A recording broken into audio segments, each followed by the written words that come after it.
ગુજરાતીમાં આજે બે ફિલ્મો આવી છે, ડેડા અને અનામિકા. હિન્દીમાં આવી છે મેટ્રો ઇન દિનો ને એ બધી અક્ષરધામ.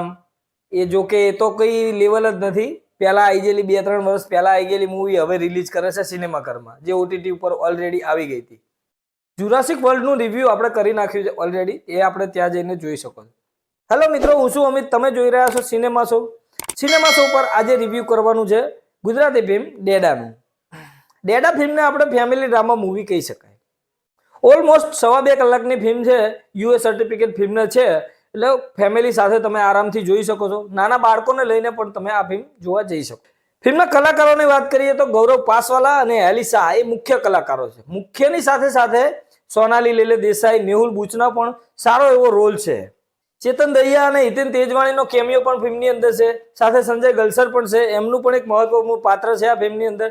એટલે ઘણા બધા કલાકારો આ ફિલ્મની અંદર જોડાયેલા છે. ફિલ્મની સ્ટોરીની વાત કરીએ તો સ્ટોરી ક્લિયર છે ફિલ્મની. આ ગૌરવ પાસવાલાનું કેરેક્ટર એ બુક લખે છે, હેલી શાહ એને પ્રેમ કરે છે, બંને સાથે જિંદગી ગુજારવા માંગે છે, બંને સાથે લગ્ન પણ કરવા માંગે છે. લગ્ન પછી જ્યારે બાળકનો જન્મ થવાનો હોય છે ત્યારે કંઈક એમના જીવનમાં એવી ઉથલ-પાથલ થઈ જાય છે કે મુશ્કેલીઓ આવી જાય છે કે એ મુશ્કેલીઓમાંથી પાર કઈ રીતે પડવું, એ જ બધી આ સ્ટોરી આ ફિલ્મની અંદર દેખાય છે. ફિલ્મ પાસ્ટ એન્ડ પ્રેઝન્ટમાં ચાલે છે. ઘડીક આ ફિલ્મ પાસ્ટમાં જશે, ઘડીક આ પ્રેઝન્ટમાં જશે. આ જગ્યાએ મને થોડુંક ખટક્યું છે, કેમ કે મને નથી લાગતું કે આટલી બધી વખત પાસ્ટ એન્ડ પ્રેઝન્ટ કરવાની કોઈ જરૂર હતી આ ફિલ્મને લઈને.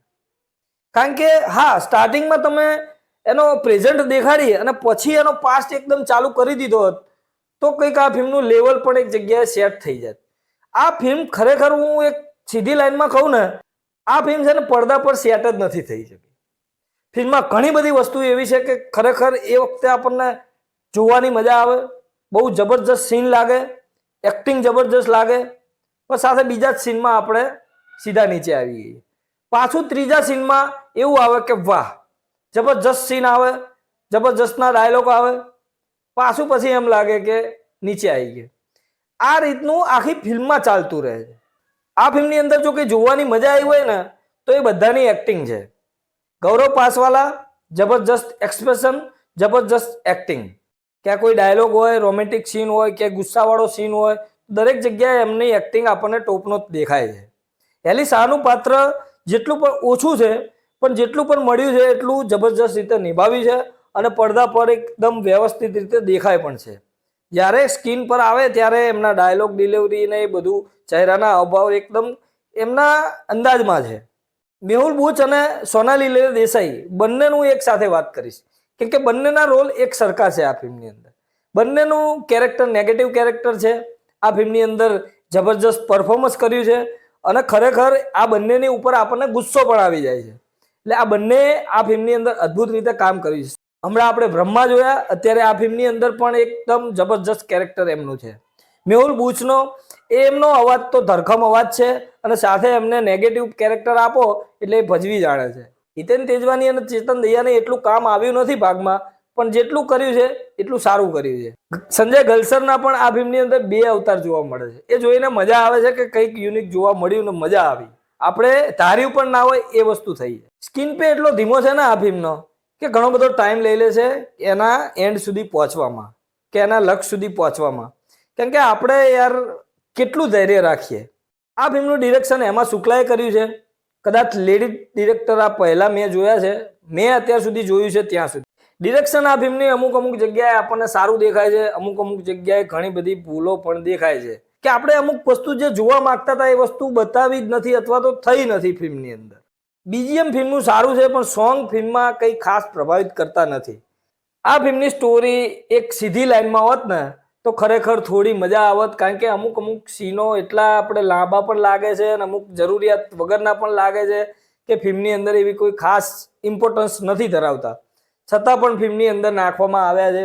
ટીઝર અને ટ્રેલર બંને ઇમ્પ્રેસ કરતા હતા અને લાગતું હતું કે આ ફિલ્મ કંઈક જબરજસ્ત કરશે, પણ એ આ ફિલ્મ જોઈને હું અહીંયા નિરાશ થયો છું. ખરેખર મને આશા હતી આ ફિલ્મથી કે કંઈક વધારે નવું જોવા મળશે. ઘણું સારું છે ફિલ્મની અંદર, એવું નથી કે બધું ખરાબ છે, ઘણું બધું સારું છે ફિલ્મની અંદર. પ્રેઝન્ટેશન સારું દેખાય છે, ફિલ્મમાં લોકેશન સારા દેખાય છે, ફિલ્મમાં ડાયલોગ પણ અમુક અમુક સારા છે, ફિલ્મની અંદર અમુક સીનો પણ એટલા છે કે જે તમને ટચ કરી જાય છે અને ખરેખર એ ફીલ પણ થાય છે. પણ ક્યાંક ને ક્યાંક ફિલ્મ એડિટિંગમાં કે પ્રેઝન્ટેશનમાં, ક્યાંક પાસ્ટ એન્ડ પ્રેઝન્ટ કરવામાં, કે ક્યાંક સોંગને લઈને ક્યાંક ને ક્યાંક માર ખાઈ ગયા હોય એવું આપણને લાગે છે. ફિલ્મ પૂરી થાય એટલે આપણને આમ ગુડ ફીલ થવું જોઈએ, એ આ ફિલ્મ જોઈને નથી થતું, અથવા તો મને નથી થયું, એ હું કહી શકું છું. કેમ કે મને આશા બહુ વધારે હતી. તમે કદાચ આ ફિલ્મને જુઓ તો તમને ગમી પણ શકે છે.